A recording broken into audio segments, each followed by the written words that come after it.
আজকে ননদিনী এসছে অষ্টমঙ্গলাতে, তার জন্য সবাইকে নিয়ে যাচ্ছে সিনেমা দেখাতে। খাদান পেছনে আসছে, বাবরে পুরো গ্যাং এর মতো আসছে তিনজনে। আরো পেছনে সব ছেলে পুলেরা আসছে, পেছনে সব আসছে। চলো এবারে খাদান দেখে আসি।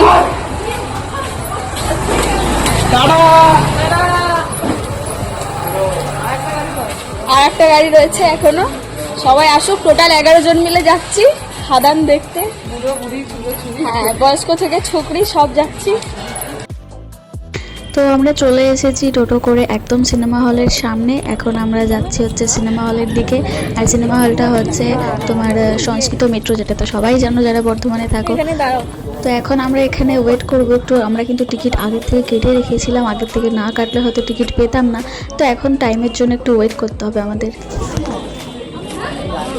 কত লোক খাদান দেখতে এসেছে।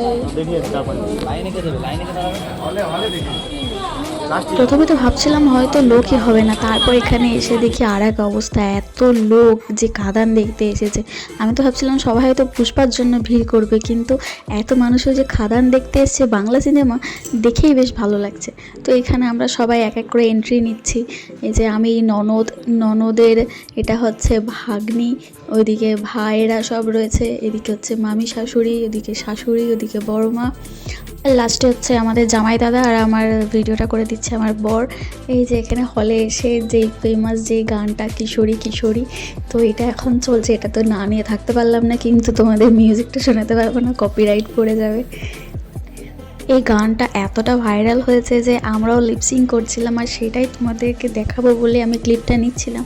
আর এদিকে বড়মশাই বুঝতে পেরে এদিকে চুপচাপ হয়ে যায়, মানে কি জ্বালা, গান করবি তো কোন, আমি যদি একটু ক্লিপই যদি নিতে অসুবিধা কোথায়, আমি এমন খচ্চর মেয়ে, আমিও ঠিক নিয়েই নিয়েছি, তুই করবি নাকি মানে তোর ঘাড় করবে।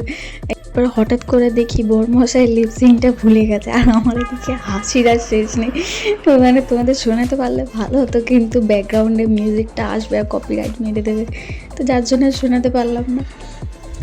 অনেকটা লং টাইম এখানে বসে থেকে কাটালাম, বেশ ভালো লাগলো। আশা করছি তোমাদেরও ব্লগটা ভালো লেগেছে। তো দেখা হচ্ছে আবার নেক্সট কোনো ভিডিওতে।